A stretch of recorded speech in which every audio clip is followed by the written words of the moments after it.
Yeah, no, I think obviously I'm definitely excited for the season. I had a blast last year at all the Heisman stuff, and it is more sort of icing on the cake. I figure if if the team's doing well and we're accomplishing our goals, and hey, maybe there's a good chance it'll work out again to be invited. But it's not on my radar. I guess. Last year, I think I took it as like a once-in-a-lifetime opportunity to go there and experience all of that. I didn't want to,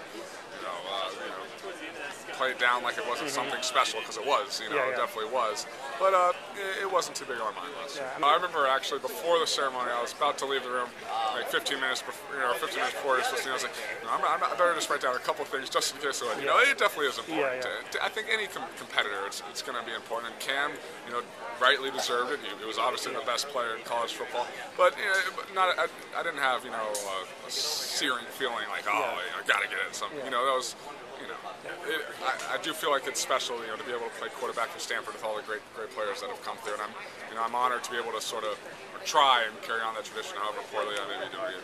I think I think it'll be well deserved. I think not just because he's talented, but because he works.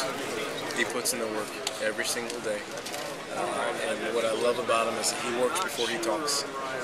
And the great leaders in history will put it on the line. And that's what he is for us. And they don't give me a vote, but he's got my vote. But at the same time, I think his teammates want it more than he does. He's just one of those guys. He puts his head down and he just goes. But I think that his teammates around him, they really want him to get that recognition. So you'll hear it come from those guys more than you'll hear it come from Andrew. I'll sing his praises at all times. And once again, more than anything else, because he embodies what we're about, which is about excellence. And it's about daily excellence. It's not just about playing great on Saturdays. It's about practicing great during the week. It's about leaving the practice facility and going and influencing the academic community in a positive manner, and being a great student, and then being a great ambassador. Just as far as how you operate in the community. And I can't tell you how many times people have come up to me and with this look on their face that they're surprised, because here's a kid in this day and age of hoopla and etc. that actually lives up to the hype as a human being. He's the same way in front of the camera as he is when they run into him at 7-Eleven. He opens doors for people. He lets somebody go in front of him. That's just how he was raised. And he gets surprised sometimes that he gets all this kind of credit for it. He says, well, isn't that how it's supposed to be?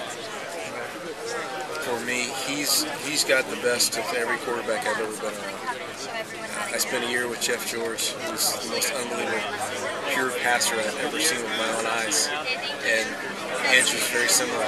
He can place the ball wherever he wants to. Rich Gannon was ridiculously competitive and would push himself to know the game plan as well, if not better, than the coaching staff. Andrew does the same thing. We put all those things on his shoulders. And then to have the athletic ability, Coach Josh Johnson, who's in San Diego, who could run it and throw it as well as anybody in the nation, even though it's a small school. Just to be able to take the bits and pieces of all those guys, and it's all put into one guy, and then have the personality and character of a guy like Ty Detmer. Spent years with Ty Detmer, and to be the guy that's every single day he's going to come in with a positive attitude and be a great leader for our team.